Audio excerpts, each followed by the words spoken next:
Continuing education management in LMSs is a bear.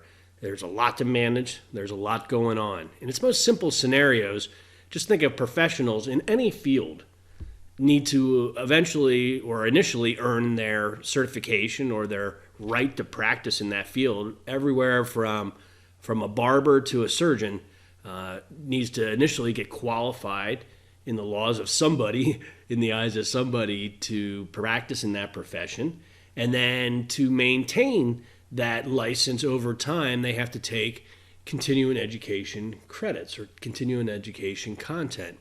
And think about it, most professions have to do this. Doctors and nurses and teachers and you name it have to continually take credits to keep up on their skills. And that's really what continuing education is for, is that lifelong learning is.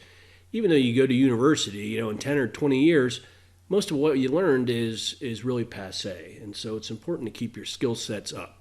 And so that's a modern practice now inside the learning industry, is the providing of either the initial licensing content to help you prepare or the continuing education credit, and using an LMS to manage all of that.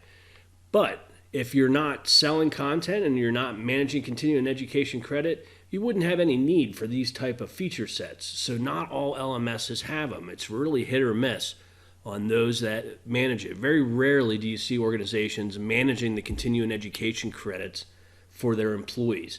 Sometimes you do, but generally it's the responsibility of the individual to get their own education and to maintain their own education, and not the responsibility of the employer. So only a certain type of LMS that focuses for associations and that focuses for content as a business are the ones that really build out the continuing education functionality. In any case, managing CLEs, CMEs, CNEs, CEUs, TLCs, it's an alphabet soup, and it's challenging,